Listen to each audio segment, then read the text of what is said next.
अमीहि त्वां सुरसङ्घा विशन्ति।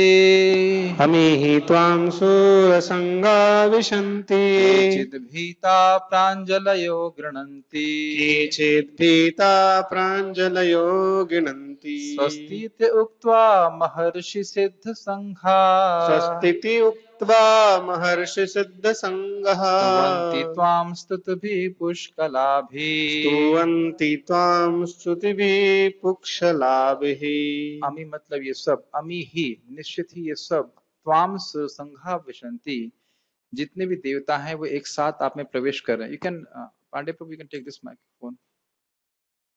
केचिद भीतः प्रांजलयो गृह्णन्ति। प्रांजलि, अंजलि आप जानते हैं, प्रांजलि मतलब हाथ जोड़ करके कुछ देवता आप में प्रवेश कर रहे हैं और कुछ देवता हाथ जोड़ करके गृह्णन्ति, आपका गुणगान कर रहे हैं।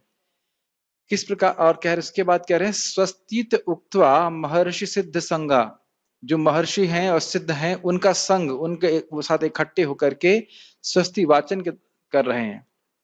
स्तुवंती त्वाम स्तुतिभी, स्तुतियों के द्वारा आपकी वह स्तुति कर रहे हैं। पुष्कलाभि, पुष्कलाभि को प्रभुपाद ने अनुवाद किया है वैदिक स्त्रोतों से आपकी स्तुति कर रहे हैं। इस प्रकार से अर्जुन देख रहे हैं देवों का सारा समूह आपकी शरण ले रहा है और आप में प्रवेश कर रहा है। उनमें से कुछ अत्यंत भयभीत होकर हाथ जोड़े आपकी प्रार्थना कर रहे हैं।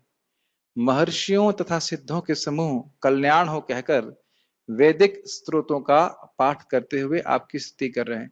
स्तुति, स्वस्ति वाचन का अर्थ आप समझते हैं। स्वस्ति मतलब, स्वस्ति वाचन मतलब मंगल वाचन।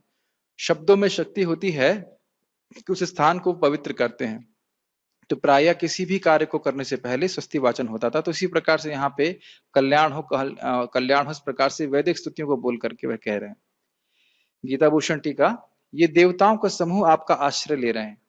कुछ देवता भयभीत होने के कारण कुछ दूरी पर स्थित होकर हाथ जोड़कर आपसे प्रार्थना कर रहे हैं कि पाही पाही प्रभु, अर्थात हे स्वामी हमारी रक्षा कीजिए। एक अद्भुत थोड़ा विनोद की बात थी। मैं इंडोनेशिया गया था तो वहां पे प्रायः किसी भी मतलब कार्यक्रम से पहले वो बोलते ओम स्वस्ति अस्तु, ओम स्वस्ति अस्तु, ओम स्वस्ति हो, हे भगवान स्वस्ति हो। लेकिन उनको यह पता नहीं इसका अर्थ क्या है। मैंने पूछा उनसे कि स्वस्ति का अर्थ क्या होता है, तो उनमें से किसी को पता नहीं था। वहां के प्रिंसिपल को भी पता नहीं था कि स्वस्ति का अर्थ क्या होता है। और स्वस्ति अगर मालूम भी हो तो स्वस्ति होती क्या है और ओम का अर्थ क्या है सब नहीं जानते हो। स्वस्ति भगवान के नाम से होती है। महर्षि और सिद्धगण महान संकट को देखकर आपका गुणगान इस प्रकार कर रहे हैं कि विश्वस्य स्वस्ति अस्तु, अर्थात विश्व का कल्याण हो। तो यही बात प्रभुपाद जी अपने अनुवाद में रखे। तात्पर्य, समस्त लोगों के देवता विश्व रूप की भयानकता तथा प्रदीप्त तेज से इतने भयभीत थे कि वे रक्षा के लिए प्रार्थना करने लगे। तो और शरण कोई और नहीं है, भगवान ही है।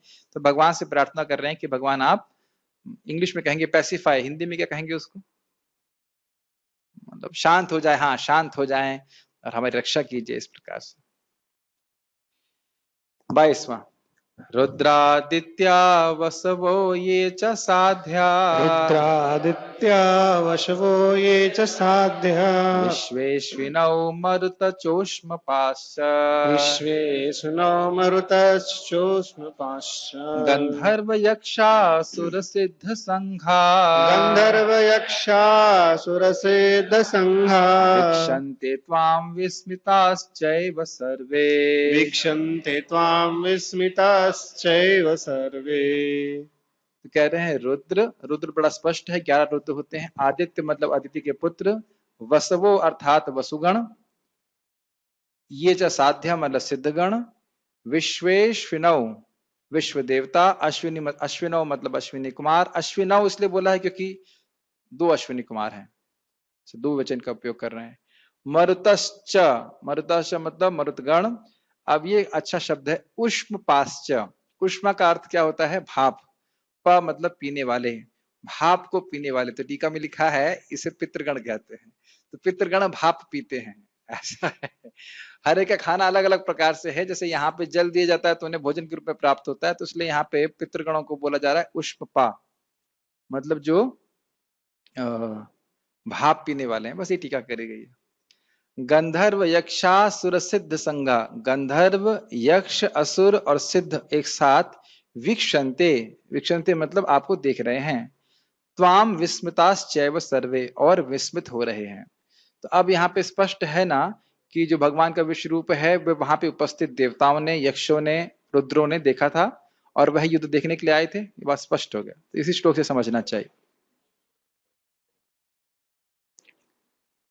शिव के विविध रूप आदित्य गण, वसु, साध्य, विश्वदेव, दोनों अश्विनी कुमार, मरुदगण, पितृगण, गंधर्व, यक्ष, असुर तथा सिद्धदेव सभी आपको आश्चर्यपूर्वक देख रहे हैं। गीता भूषण टीका। श्लोक का अर्थ स्पष्ट है, सब लोग देख रहे हैं। उष्म पा का अर्थ है पितृगण जो भाप पीते हैं। तो ये नई चीज हमने सीखी। श्रुति कहती है उष्म भागा ही पितरः, पितृगण भाप ग्रहण करते हैं। देखिए इसीलिए इसमें शुष्क लॉजिक का कोई स्थान नहीं है कि कोई कहे कि तुम्हारा टिफिन हम यहाँ लगा दें तो ट्रेन में मिल जाएगा क्या। कुछ लोग कहते हैं पितरों को तुम जल दे रहे हो, उन्हें कहाँ मिल रहा है, कैसे देख सकते हो, वो तो चले गए, कहाँ होंगे पता नहीं। लेकिन महाराज जी उदाहरण दे रहे थे कि देखिए यहाँ पे आप अगर बुक करते हैं अपना लंच, टिकट में हो रहता है ना राजधानी इत्यादि में, आप बुक कीजिए तो आपको वहां मिल जाता है। अब आप कौन से स्टेशन पे हम वो जानते नहीं, लेकिन वहां के जो पेंट्री कार वाले वो जानते हैं और वो आपकी व्यवस्था कर देते हैं। तो जब इस जगत में लोग इस प्रकार की व्यवस्था कर सकते हैं तो देवताओं के द्वारा क्यों नहीं की जा सकती। तो यहाँ पे जो जल अर्पित करते हैं श्राद्ध इत्यादि में तो वह पितरों को मिलता है। ठीक है, इसमें कोई खास टीका नहीं, प्रभुपाद ने तात्पर्य भी नहीं दिया, थोड़ी बहुत टीका है तो उसको नहीं लिया जाता। आगे देखिए, बोलिए मेरे पीछे। रूपम महते बहुवक्त्र नेत्रम, रूपं महत्ते बहुवक्त्र नेत्रम् महाबाहो बहुबाहुरुपादम, महाबाहो बहुबाहुरुपादम् बहुदरम बहुदंष्ट्राकरालम, बहुदरं बहुदंष्ट्राकरालम् दृष्ट्वा लोकः प्रविथितास्तथाहम्, दृष्ट्वा लोकः प्रवयाति तस्तथा। रूपम महत्ते, महत ते, ते महत रूपम, आपके महान रूप को, जिसमें बहुवक्त्र नेत्रम, जिसमें बहुत सारे नेत्र हैं, बहुत सारे वक्त्र मतलब बहुत सारे मुख हैं, महाबाहु मतलब हे महाबाहु, उसमें बहुत सारे, बहुबाहु रूपादम बहुत सारे बाहु हैं, और पाद है मतलब उरु मतलब जांगे हैं, और पाद मतलब पांव हैं। बहु उदरम मतलब बहुत सारे पेट हैं, बहुदंष्ट्रा करालम मतलब बहुत भयानक भयानक दांत हैं, दृष्टवा लोकः इसको देख करके लोग, प्रवितथा मतलब बहुत व्यथित हो रहे हैं, परेशान हो रहे हैं, तथा अहम और मैं भी हो रहा हूं। ठीक है, हे महाबाहु, आपके इस अनेक मुख, नेत्र, बाहु, जांघ, पांव, पेट तथा भयानक दांतों वाले विराट रूप को देखकर देवतागण सहित सभी लोग अत्यंत विचलित हैं, और उन्हीं की तरह मैं भी हूं। गीता भूषण टीका। तीनों लोग किस प्रकार भगवान के विश्व रूप को देखकर व्यथित हो रहे हैं, इसको इस श्लोक से उपसंहार कर रहे हैं। उपसंहार कर रहे हैं मतलब अब पूर्ण कर रहे हैं, समाप्त कर रहे हैं। यह रूप बहुत भयानक था और इसके बहुत सारे दांत थे। बाकी श्लोक स्पष्ट है। तथा हम अर्थात मैं भी शब्द अगले श्लोक से संबंधित है, मतलब मैं भी इसको देख करके घबरा रहा हूं। ठीक है, आपके पास अब दूसरी फाइल आई होगी, उसको जरा देखिएगा। 11.24 से 31 सबको मिल गया। आपके फोन नहीं है, आपके पास फोन नहीं है? ठीक, सबके पास है, शुरू करें। ओके। नभास्पृशं दीप्तमनेकवर्णं, व्यत्ताननं दीप्तविशालनेत्रम्, वित्ताननं दीप्तविशालनेत्रम् दृष्ट्वा हि त्वां प्रवितथान्तरात्मा, दृष्ट्वा हि त्वां प्रवथिन्तरात्मा धृतिं न विन्दामि शमं च विष्णो। हितं न विन्दामि समं च विष्णु। नभस्पृशम मतलब, नभ मतलब क्या होता है? आकाश। स्पृशम मतलब छूता हुआ। तो विश्वरूप जो है वह आकाश को छूता हुआ दिख रहा था। दीप्तम अनेक वर्णम, अनेक वर्णों के रोशनियां इससे बाहर आ रही हैं। व्यत्ताननम व्यक्ताननम का अर्थ हुआ, आनंद का अर्थ होता है मुख, व्यक्ताननम मतलब मुख खोले हुए हैं बहुत। दीप्त विशाल नेत्रम, आपके नेत्र बड़े बड़े विशाल हैं और अग्नि के समान प्रज्वलित हैं। दृष्टा ही ताम त्वाम, आपको इस प्रकार से देख करके, प्रविततांतरात्मा, मेरा मन प्रकृष्ट रूपे न व्यदित, बहुत ज्यादा व्यतीत परेशान हो रहा है। धृतिम न विंदामी, धृतिम मतलब मैं धैर्य धारण नहीं कर पा रहा हूं, विंदामी मतलब जान नहीं रहा हूं। विंदामी का अर्थ मैं समझ नहीं पा रहा हूं किस प्रकार से मैं धैर्य धारण कर पाऊं। शमम च विष्णु, शमम का मतलब होता है मन का संयम करना, मैं अपने मन को संयमित नहीं कर पा रहा हूं। ठीक है, इजी है श्लोक, बहुत कठिन नहीं है, तो इसमें कोई खास अनुवाद सॉरी टीका की आवश्यकता नहीं है। हाँ, एक शब्द इंपॉर्टेंट है, बहुत अच्छा इंपॉर्टेंट है शब्द, यह है शब्द है यहाँ पे विष्णु। विष्णु का अर्थ ही होता है सर्वम व्यापते, में जो हर जगह व्यापित होता है उसको विष्णु कहते हैं। तो ये विष्णु शब्द इसलिए उपयोग में लेके आ रहे हैं क्योंकि विष्णु जो विश्व रूप है वह सर्वव्यापी है, इसलिए विष्णु कह रहे हैं। इसलिए प्रभुपाद जी अनुवाद में लिख रहे हैं इसको, हे सर्वव्यापी विष्णु, नाना ज्योतिर्मय रंगों से युक्त, आपको आकाश का स्पर्श करते, मुख फैलाए तथा बड़ी बड़ी चमकती आंखें निकालते देखकर भय से मेरा मन विचलित है। मैं न तो धैर्य धारण कर पा रहा हूं, न मानसिक संतुलन ही पा रहा हूं। तो इसको हमने पढ़ लिया था गीता भूषण टीका। अर्जुन अब 2 श्लोकों में अपने दैन्य को प्रस्तुत कर रहे हैं ताकि भगवान अपने उस विश्व रूप का संवरण कर लें। क्या ये दिख रहा है आपको कि अर्जुन दैन्य प्रस्तुत कर रहे हैं? दैन्य मतलब दीनता, मैं परेशान हो रहा हूं देख करके, आप कृपया इस रूप को हटा लीजिए। मुझे याद है बचपन में मुझे हॉरर मूवी से बहुत डर लगता था और जबरदस्ती मुझे बिठाया दिया जाता था कि हॉरर मूवी चलेगी, देखो देखो, अरे थोड़ा सा देखो, थोड़ा सा देखो, नहीं नहीं नहीं नहीं नहीं, ऐसे। तो मैं बहुत डरता था। अब हाई स्कूल तो पता नहीं, लेकिन याद नहीं कब तक, लेकिन काफी समय तक डरता था मैं। उसी प्रकार से हम समझ सकते हैं कि अर्जुन जो है बहुत डर रहे हैं और कहते नहीं नहीं, मुझे ये रूप अब नहीं देखना है। इस प्रकार से आपको देखकर मैं भयभीत और उद्विग्न मना समझते हैं, मतलब मन बहुत विचलित हो गया, परेशान हो गया हूं और मैं संतुष्टि या शांति को प्राप्त नहीं हो पा रहा हूं। टीका बहुत स्पष्ट है, उसमें समझाना नहीं है। हे विष्णु, ये कैसा रूप है? ये आकाश को स्पर्श कर रहा है और संपूर्ण अंतरिक्ष पृथ्वी और स्वर्ग के मध्य के स्थान में व्यापक है। ये समझ में आई बात? स्वर्ग और पृथ्वी में जो भी स्थान है उसको भी उसने घेर लिया है और इसका विशाल मुख खुला हुआ है। देखिए यहां तो हम पढ़ रहे हैं, एक बात भक्त बता रहे थे कि जैसे बकासुर था। अब बकासुर कोई छोटी मोटी बत्तख नहीं थी जो हमारे खेत में घूमता हुआ दिखाई पड़ती है। इतना बड़ा बकासुर था, उसको देख के हमारी हालत खराब हो जाएगी। अरे आप इसकी बात छोड़िए, छिपकली देख के डर जाते हैं हम लोग, तो विश्व रूप तो बहुत बड़ा हुआ ना। तो उसको देखकर अर्जुन जैसा महारथी अगर घबरा रहा है तो स्वाभाविक है कि वो बहुत भयानक होगा। अन्य शब्दों का अर्थ स्पष्ट है। यहाँ अर्जुन भगवान के काल रूप का दर्शन करके भयानक रस को प्रकट कर रहा है। भयानक मतलब उनको भयभीत हो रहा है, समझना नहीं इसमें। ठीक है, आगे बढ़ते हैं, मेरे पीछे बोलिए।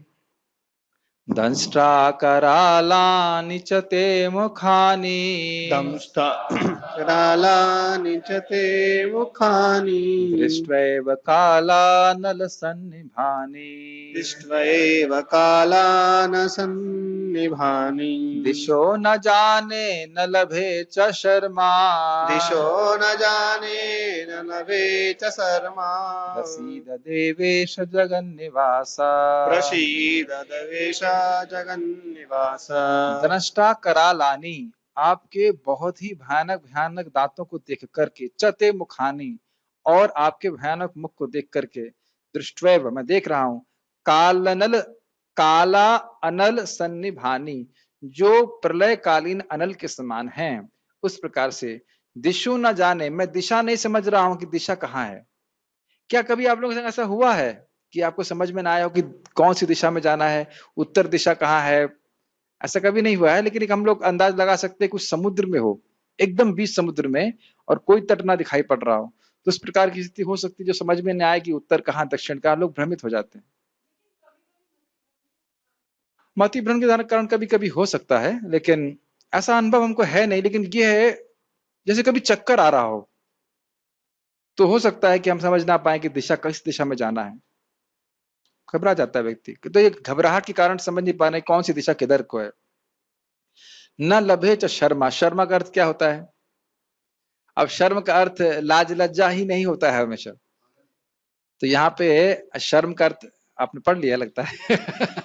ठीक है, तो मुझे सुख प्राप्त नहीं हो रहा है। हर जगह एक ही अर्थ नहीं होता। एक बार आपको याद होगा, मुझे याद है छठे स्कंद में जहां तक मुझे स्मरण है, जामिल के प्रसंग में आता है घृणा शब्द। घृणा शब्द वहां पे कृपा के लिए आया। तो मुझको समझ में नहीं घृणा शब्द कृपा के लिए कैसे आया है। लेकिन घृणा का शब्द, घृणा का अर्थ घृणा भी होता है और किसी के संदर्भ में घृणा का अर्थ कृपा या कृपा भी होता है। इस प्रकार से प्रेम भी होता है। तो अलग अलग अर्थ होता है। तो यहाँ शर्म का अर्थ है कि मुझे शर्म नहीं आ रही है, ऐसा है। नहीं, लभे च शर्मा मतलब मुझे सुख प्राप्त नहीं हो रहा है। आपको याद होना चाहिए कि अर्जुन को दिव्य चक्षु दिए गए थे, दिव्य मन नहीं दिया गया था। उसका अर्थ यह था कि वह भगवान कृष्ण के माधुर्य का आस्वादन करने वाले भक्त थे। उनका ऐसा मन था और देख रहे हैं विश्वरूप को, लेकिन उसे कोई सुख प्राप्त नहीं हो रहा। तो केवल इसीलिए देख रहे हैं ताकि सब लोग, अन्य लोग समझ जाएं कि कृष्ण भगवान है। प्रसीद देवेश, हे देवेश अर्थात देवताओं को भी नियामन करने वाले, मुझसे आप प्रसन्न हो जाइए। जगत निवास, आप ही जगत के आश्रय हैं, पूरा जगत आप में ही निवास प्राप्त करता है। ठीक है शब्दों का अर्थ। हे देवेश, हे जगन निवास, आप मुझ पर प्रसन्न हो। मैं इस प्रकार से आपके प्रलयाग्नि स्वरूप मुखों को तथा विकराल दांतों को देखकर अपना संतुलन नहीं रख पा रहा। मैं सब ओर से मोहग्रस्त हो रहा हूं। मिनट,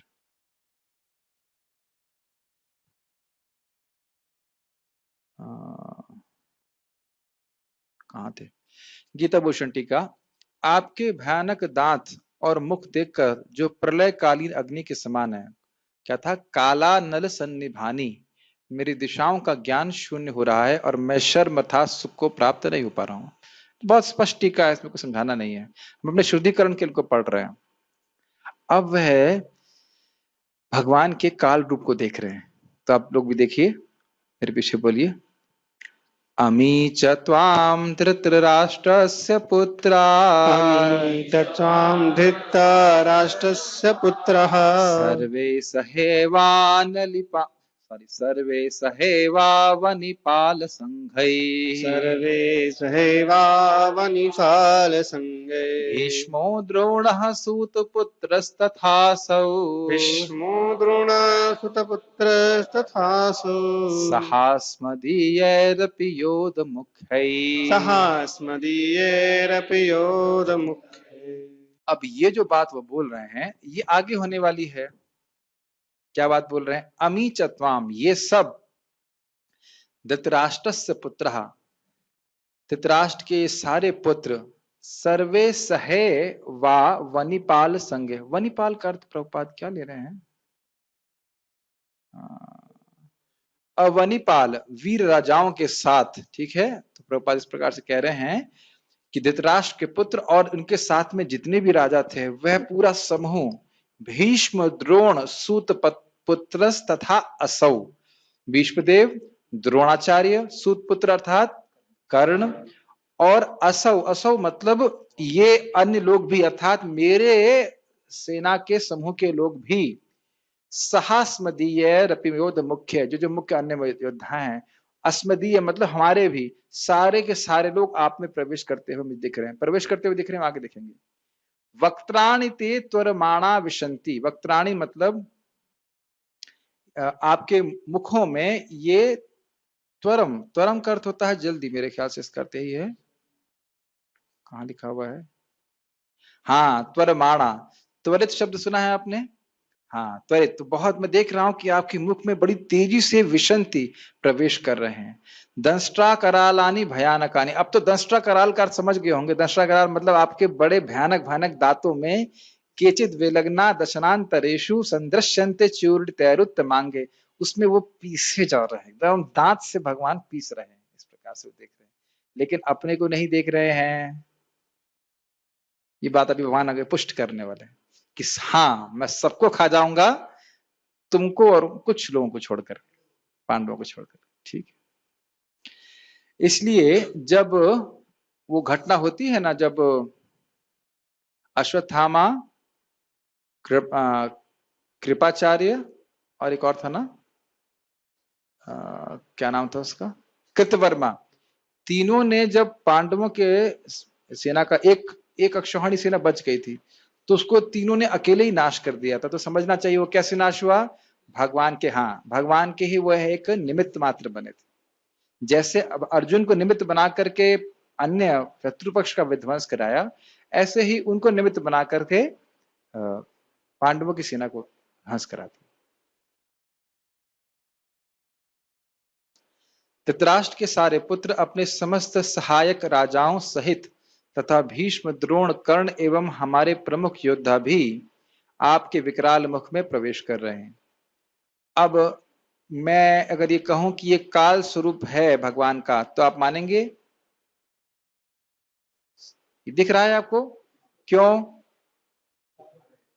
सब लोग खा रहे हैं, सबको खा रहे हैं इसलिए नहीं, ये सबको मार रहे हैं नहीं, काल के प्रभाव सब लोग उस भगवान में प्रवेश कर रहे हैं नहीं,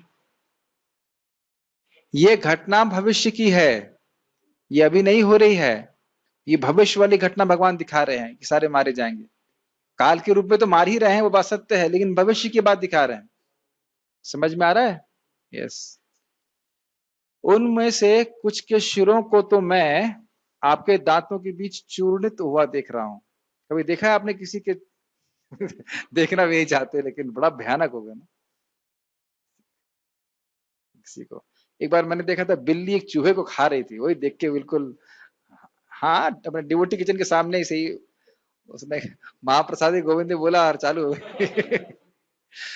लेकिन बड़ा डरावना, उसे खा भी नहीं रही थी, खाली मुंह पकड़ी हुई थी, लेके भाग रही थी। तो इस प्रकार से बड़ा भयानक लगता है। गीता भूषण टीका, भगवान ने पहले कहा था जो कुछ भी तुम देखना चाहते हो, तो ऐसा कहने से भगवान का आशय यह था कि मेरे शरीर में इस युद्ध में भविष्य में होने वाली हार और जीत को देखो। आपको बताया था मैंने बात की, ये बात याद रखना।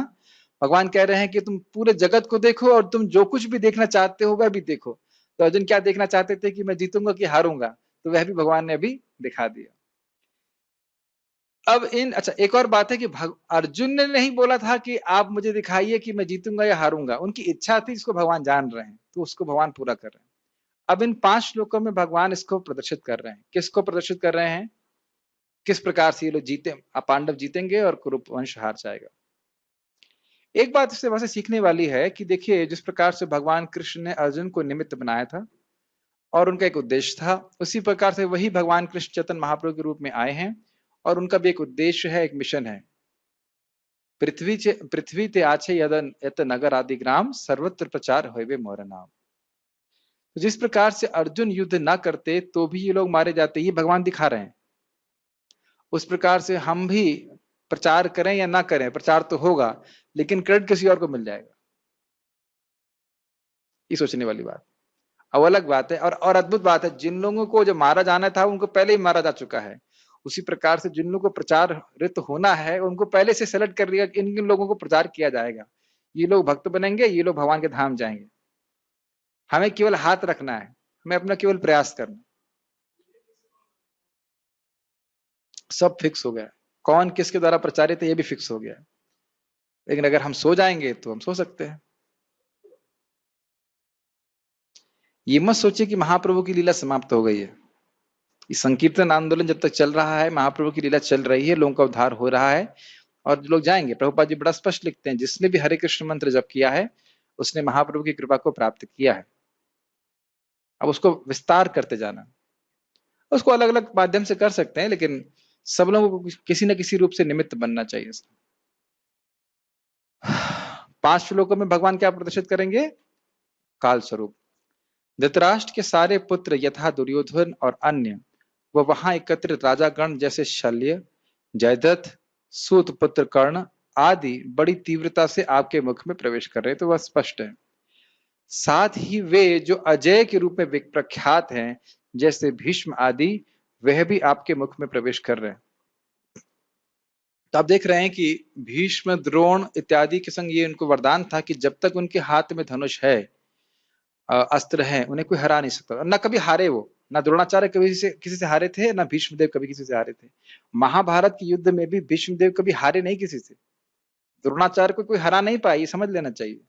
वो मारे जरूर गए लेकिन हारे नहीं किसी से, कि उनको वरदान प्राप्त था। आपको पता होगा द्रोणाचार्य के पास गए थे, पूछे गुरुदेव आपको कैसे मार सकते हैं ऐसे भीष्मदेव को पूछा, आप तो मरेंगे नहीं, आप मरेंगे नहीं तो हम तो जीतेंगे नहीं, तो बताइए कैसे मर सकते हैं आप। तो बड़े उतने उदार थे कि उन्होंने बताया कि कोई स्त्री मेरे सामने आएगी तो मैं फिर युद्ध नहीं करूंगा। तो इस प्रकार से भीष्मदेव को शिखंडी को सामने रख करके उनसे युद्ध किया गया।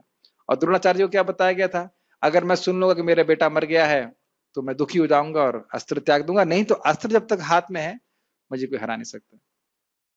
भगवान बड़े चतुर हैं।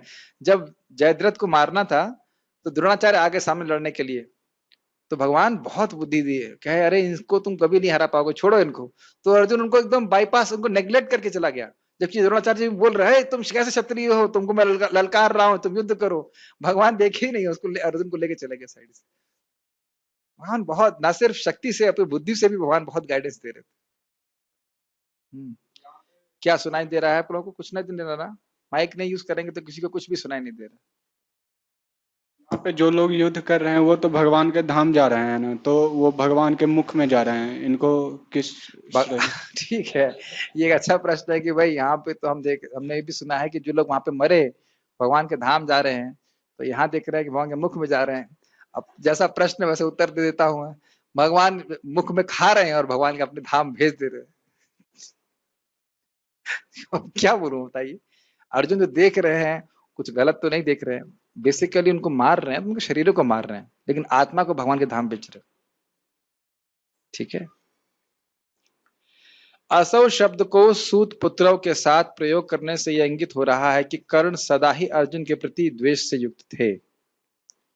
न सिर्फ कर्ण अपितु हमारे पक्ष के योद्धा जैसे दृष्टद्युम्न आदि भी आपके मुख में प्रवेश कर रहे। छोटा सा क्विज क्वेश्चन, दृष्टद्युम्न को किसने मारा था? अश्वत्थामा ने अकेले ही मारा था, अकेले मारा था। और किस अस्त्र से मारा था? हाथ से मारा था। तो क्यों मारा था? हाँ, अगर तलवार से मारता तो स्वर्ग प्राप्त हो जाती। बड़ा क्रोध था कि उसने मेरे पिता को तुमने जो है धोखे से मारा था। उनमें से कुछ उस विश्व रूप के दांतों के बीच फंसे हुए दिख रहे हैं, जिनके और उनके सिर पीछे जा रहे हैं। तात्पर्य, एक पिछले श्लोक में भगवान ने अर्जुन को वचन दिया था कि यदि वह कुछ देखने के इच्छुक हो तो वे उसे दिखा सकते हैं। देखिए एकदम स्पष्ट बिल्कुल कमेंट्री से ही प्रभुपाद जी देखे हैं।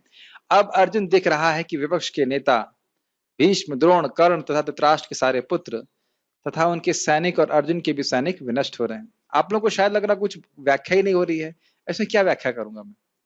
कोई व्याख्या की आवश्यकता है नहीं, चलने दीजिए। व्याख्या वाले श्लोक आने वाले हैं अराउंड 33, 34, 35 के अराउंड। ठीक है, हम लोग पढ़ रहे हैं इसको सभी। यह इसका संकेत है कि कुरुक्षेत्र में एकत्र समस्त व्यक्तियों की मृत्यु के बाद अर्जुन विजयी होगा। यहाँ यह भी उल्लेख है कि भीष्म भी जिन्हें अजय माना जाता है ध्वस्त हो जाएंगे। वही गति कर्ण की होनी है। न केवल विपक्ष के भीष्म जैसे महान योद्धा भी नष्ट हो जाएंगे, अपितु अर्जुन के पक्ष वाले कुछ महान योद्धा भी नष्ट होंगे। एकदम प्रपात ने वही बात बोली है। हाँ, ये बहुत इंटरेस्टिंग है। 28 और 29 लोग बड़ा ध्यान पूर्वक देखिए। मेरे पीछे बोलिए, किसके पास माइक है जो भी बोलना चाहते हैं? पीताम्बर प्रभु माइक लीजिए, या जो भी बोलिए। हाँ। यथा नदीनां बहवो अम्बुवेगा, यथा नदीनां बहवोऽम्बुवेगा समुद्रमेवाभिमुखा द्रवन्ति, समुद्रमेवाभिमुखा द्रवन्ति तथा तवामि नरलोकवीरा, तथा तवामि नरलोकवीरा विशन्ति वक्त्राण्यभिविज्वलन्ति, विशन्ति वक्त्राण्यभिविज्वलन्ति। यथा नदीनां बहवो अम्बुवेगा, जिस प्रकार से बहुत सारी नदियां बहवो अम्बुवेगा, बहवो अम्बु मतलब बहुत सारे जल के संयुक्त होकर बड़े वेग से समुद्र में वा अभिमुखा द्रवंती, समुद्र की ओर अभिमुख होकर के भागती, दौड़ती हैं, गिरती हैं। तथा तवामी, तथा तव अमी, उसी प्रकार से आप में अमी मतलब ये सारे नरलोक वीरा विशंति, उसी प्रकार से सारे जो वीर हैं इंसानों में, वह आप में प्रवेश करते हैं। कैसे आपके मुख हैं? तो कह रहे हैं वक्त्राणि अभिवित ज्वलंती, आपके वक्त्राणि मतलब आपके मुख जो हैं वह जाज्वल्यमान है, उससे अग्नि प्रकट हो रही है।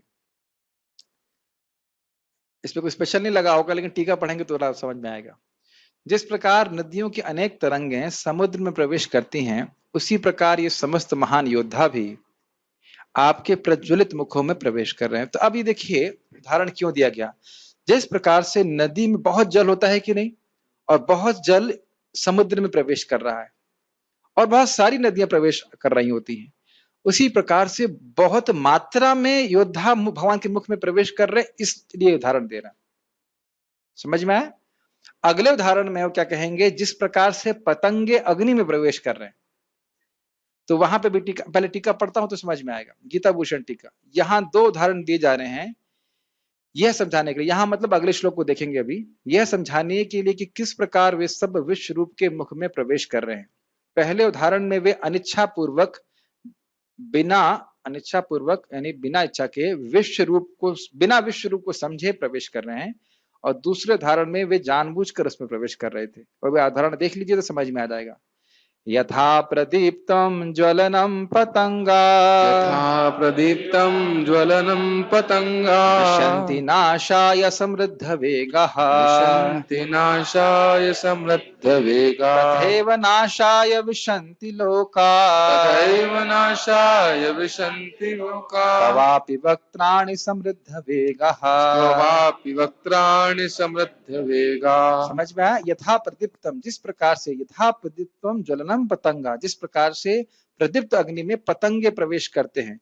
यथा प्रदीप्तम ज्वलनम पतंगा विशन्ति नाशाय समृद्ध वेगा, अपना अपने नाश के लिए समृद्ध वेगा, बड़े बड़े वेग से जाते हैं। किसके लिए? खुद के नाश के लिए। तथैव नाशाय विशन्ति लोका, अपने ही नाश के लिए सारे लोग इकट्ठे हुए हैं और आप में प्रवेश कर रहे हैं। तवापि वक्त्राणि समृद्ध वेगा, उसी प्रकार से आपके वक्त्रा मतलब आपके मुख में प्रवेश कर रहे हैं। तब दोनों उदाहरणों को समझिए। नदियां नहीं समझ रही कि समुद्र में प्रवेश कर रही हैं, और बड़ी ही बड़ी मात्रा में जल लेकर के वह समुद्र में प्रवेश कर रही हैं। समझ में आ रहा है? उसी प्रकार से ये जो बहुत सारे योद्धा हैं बड़ी बड़ी मात्रा में, कितना 18 अक्षौहिणियां, वो देख रहे हैं कि 18 अक्षौहिणी का मतलब कुछ लोग कहते हैं 64 करोड़, अब जो भी होता हो नंबर, गणित मुझे नहीं पता उसकी, लेकिन इतने करोड़ हमने सुना, इतने करोड़ लोग आपके मुख में प्रवेश कर रहे हैं, चबाए जा रहे हैं, पीसे जा रहे हैं। तो यहाँ पे इसलिए बोल रहे हैं कि उनमें कोई कंट्रोल नहीं है, मारे जा रहे हैं काल रूप में। और यहाँ इस वाले श्लोक में बोल रहे हैं प्रदीप्तम जलनम पतंगा, जैसे पतंग अग्नि को देख के आकर्षित होते हैं और अपने अपना ही नाश के लिए उसमें प्रवेश कर जाते हैं, उसी प्रकार से ये सब लोग जानबूझ के इकट्ठे हुए हैं युद्ध करने की लालसा से, और ये सब मरेंगे। तो इसलिए दो उदाहरण दे रहे। समझ में आ रहा उदाहरण? नहीं? हाँ, ये जान करके जा रहे हैं। देखिए अनजाने का मतलब है कि ये लोग ना चाहते हुए भी अपने प्रवेश कर रहे हैं, ऐसा नहीं है कि बच के जाने वाले हैं ये लोग। ये कोई जान के प्रवेश कर रहे हैं का मतलब यह है कि ये लोग जानते हैं कि ये युद्ध हो रहा है, जानबूझ करके आए हैं युद्ध करने के लिए, ये अर्थ।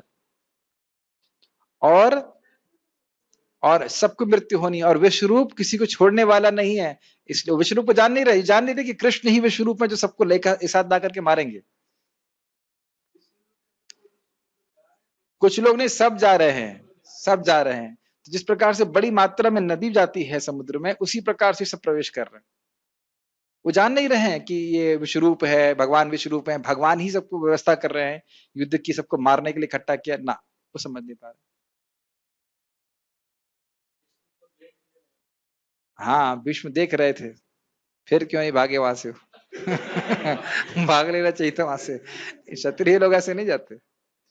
अरे आप भी तो अभी युद्ध में जाने वाले थे ना। है कि नहीं? मैंने सुना था आपकी इच्छा थी वहां जाए, लद्दाख में जाके गोली चलाए, ऐसा नहीं था? अच्छा चलिए ठीक है, कोई बात नहीं, सुना मैंने इस प्रकार। लेकिन कभी कभी लोग जानबूझ करके युद्ध के लिए जाते हैं, क्षत्रियों का स्वभाव उस प्रकार से।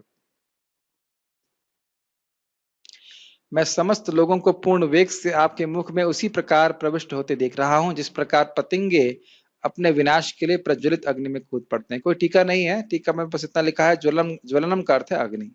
आज हम पूर्ण करने का प्रयास करेंगे, 2 श्लोक और देखेंगे। बहुत बड़ी टीका थी ना। ज्यादा खुश मत हो, अभी आने वाली कमेंट्रीज वो थोड़ी कठिन है। अभी अब थोड़े थोड़े शुरुआत अभी तक तो आसान ही है। लेलीह से ग्रसमानः समन्तात् लेलीह से ग्रसमानः समन्तात् लोकान् समग्रान् वदनैर्ज्वलद्भिः लोकान् समग्रान् वदनैर्ज्वलत् तेजोभिरापूर्य जगत् समग्रम् तेजोभिरापूर्य जगत् समग्रम् भासस्तवोग्रा प्रतपन्ति विष्णु भासस्तवेग्रा विष्णु। लेलीह से मतलब अपनी जीभ से आप चाट रहे हैं, ग्रसमाना मतलब निगलते हुए, समन्ता समस्त दिशाओं में, लोकान समग्रान वदनैर ज्वलत भी आपके मुखों से सभी दिशाओं में अग्नि, हाँ अग्नि, सभी दिशाएं जल रही हैं आपके मुखों से निकलने वाली अग्नि से। तेजोभिरापूर्य जगत समग्र, पूरा जगत, पूरा समग्र जगत आपके तेज से व्याप्त है। भासस्तवोग्रा प्रतपंत विष्णु, आपकी जो कांति है, उग्र कांति है, वह जगत को जला रही है। हे विष्णु, हे सर्वव्यापी भगवान, हे विष्णु, मैं देखता हूं कि आप अपने प्रज्वलित मुखों से सभी दिशाओं के लोगों को निगल रहे हैं। आप सारे ब्रह्मांड को अपने तेज से आपूरित करके अपनी विकराल झुलसाती किरणों सहित प्रकट हो रहे हैं। गीताभूषण टीका। यह वर्णन करके कि किस प्रकार योद्धागण विश्व के मुख में प्रवेश कर रहे हैं, अर्जुन अब उस रूप से निकलने वाली ज्योति का वर्णन कर रहे हैं और यह वर्णित करते हैं कि किस प्रकार यह सर्वत्र व्याप्त हो रही है। मुझे कुछ समझाना नहीं है। आप अपने जज्वल्यमान मुखों से सभी दिशाओं से उन सभी को लील रहे हैं जो बड़े वेग से आप में प्रवेश कर रहे हैं, और बारंबार आप अपने रक्त रंजित होठों को क्रोध में चाट रहे हैं। भगवान का बड़ा भयानक वर्णन आ रहा है। ठीक है, आपसे निकलने वाली दीप्ति पूरे ब्रह्मांड को भर रही है और असह तेज से पूरित कर रही है। हे विष्णु, आप संपूर्ण विश्व में व्याप्त हैं, आपसे पलायन कर पाना संभव नहीं है। बहुत अच्छी बात। इस बात पे हमारे दीन बंधु कहते हैं, हम कोई पाप करते हैं, हम सोचते हैं कोई नहीं देख रहा है, लेकिन हृदय में अंदर कैमरामैन फोटो खींच ला, टिक टिक फोटो खींच ली, रिकॉर्डिंग हमेशा होती रहती है। तो कहे कि भगवान से मैं बच जाऊंगा या वह नहीं देखेंगे, ऐसा नहीं हो सकता। एक भक्त ने प्रश्न किया, प्रभु जी जब भगवान हृदय में हैं और सब देख ही रहे हैं, तो अन्य 14 लोगों को क्यों लगा रखा है? आप जानते हैं 14 विटनेस होते हैं, हम कोई भी कार्य करते हैं। भगवान हृदय में है तो 14 विटनेस लगाने की क्या जरूरत है? मैंने कहा क्या बोल सकते हैं, भगवान की व्यवस्था है, भगवान चाह रहे देवता लोग भी काम करें कुछ। या कोई कहे कि अरे नहीं परमात्मा गलत बोल रहा है, तो भगवान कहने देखो 14 गवाह और भी हैं शायद इसकी वजह से। जो भी कारण हो, ऐसे ऐसे प्रश्नों का कोई उत्तर देने का कोई क्या कहा जाए, ऐसे उत्तर क्या बोलेंगे, क्या उत्तर देंगे बताइए। लेकिन भगवान विष्णु के रूप में। लेकिन एक और बात महत्वपूर्ण है कि आप अगर भगवान की सेवा कर रहे हो तो भगवान और आपके बीच में कोई इंफॉर्मेशन गैप नहीं है। किस उद्देश्य से, किस भाव से हम सेवा कर रहे हैं, भगवान को पता रहता है। ठीक है, आखिरी श्लोक आप लोगों की प्रसन्नता के लिए। आख्याहि में को भवान उग्र रूपो, आख्याहि में को भवान उग्र रूपो, नमस्तुते देववर प्रसीद, नमोस्तुते देव प्रसीद।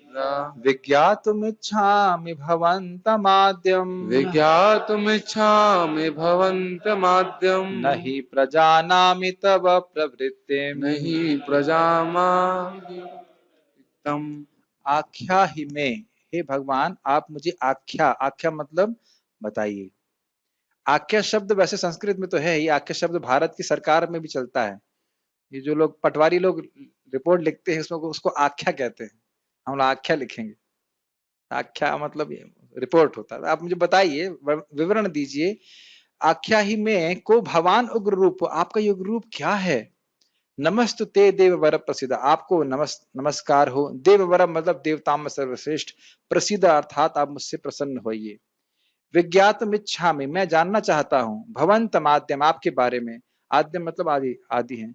नहीं प्रजानामि तव प्रवृत्तिम, मैं नहीं जान पा रहा हूँ। प्रजानामि मतलब जानामि मतलब जानना, प्रजानामि मतलब मैं ठीक से नहीं जान पा रहा हूँ, अच्छी प्रकार से नहीं जान पा रहा हूँ कि आपकी प्रवृत्ति क्या है, आप क्यों ये सब कर रहे हैं, क्यों लोगों को खा रहे हैं, क्यों इस प्रकार से खून पी रहे हैं, क्या कारण है, ये नहीं समझ पा रहा हूं। तो इसका उत्तर भगवान 32 श्लोक से शुरू करेंगे। जानते हैं आप, कालोस्मि लोकोश इत्यादि। हे देवेश, कृपा करके मुझे बतलाइए कि इतने उग्र रूप में आप कौन हैं। मैं आपको नमस्कार करता हूँ, कृपा करके मुझ पर प्रसन्न हो। आप आदि भगवान हैं, मैं आपको जानना चाहता हूँ क्योंकि मैं नहीं जान पा रहा हूँ कि आपका प्रयोजन क्या है। प्रयोजन मतलब ये सब क्यों आप रूप प्रस्तुत किए हैं, क्यों लोग को मार रहे हैं। गीता भूषण टीका। इस प्रकार काल शक्ति से युक्त भगवान के विश्व रूप का वर्णन करके यद्यपि अर्जुन तत्व को जानते थे, फिर भी इस संबंध में अपने ज्ञान को दृढ़ करने के लिए इस रूप के विषय में जिज्ञासा करते हैं। आपको बताया था मैंने सुबह की क्लास में भी कि साधु का स्वभाव होता है कि वो विषय को जानता है फिर भी वह पूछता है। तो यहाँ पे भी एक तो ये भी कारण है कि वह भयभीत हैं और जानते हैं कि भगवान काल रूप हैं, लेकिन फिर भी इसलिए प्रश्न कर रहे हैं ताकि दृढ़ता के लिए कि समझ भगवान स्वयं ही अपने मुख से बोले कि क्यों इस काल रूप में अपने को प्रस्तुत कर रहे हैं। ठीक है। अर्जुन ने श्लोक 4 में भगवान से प्रार्थना की थी कि दर्शयात मानम अव्ययम, अर्थात कृपया आप अपना असीम विश्व रूप दिखलाइए जो सहस्त्र शीर्ष आदि लक्षणों से युक्त हो, मतलब सहस्त्र मुखों वाले लक्षणों से युक्त हो। तो इस प्रकार प्रार्थित होकर, मतलब बीइंग रिक्वेस्टेड, भगवान ने उस रूप को, रूप नहीं होना चाहिए, रूप को दिखाकर पुनः उसके अति घोर संहारक रूप को भी प्रदर्शित किया। मतलब विश्व रूप को तो दिखाया ही, साथ ही काल स्वरूप को भी दिखाया। फिर से एक छोटी सी क्विज, विश्व रूप के 4 कौन कौन से भाग थे जिसको भगवान ने दिखाया?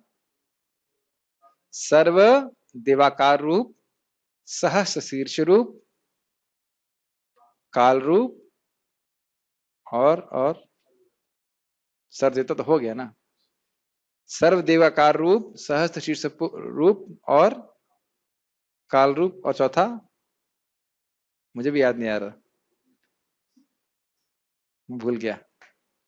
जो भी है, आप कृपया मुझे बतलाइए कि यह उग्र रूप वाले आप कौन हैं। हे देववर, मैं आपको प्रणाम करता हूं, कृपया करके आप इस उग्र रूप को त्याग दीजिए। तभी आपने कुछ समय पहले पढ़ा था कि दीनता व्यक्त करते हुए वो चाहते हैं कि भगवान उस रूप को संवरित कर लें। मैं आप आदि भगवान को विशेष रूप से जानना चाहता हूं, आपकी प्रवृत्ति अर्थात चेष्टा को मैं समझ नहीं पा रहा हूं, अब अपनी चेष्टा का प्रयोजन बताइए।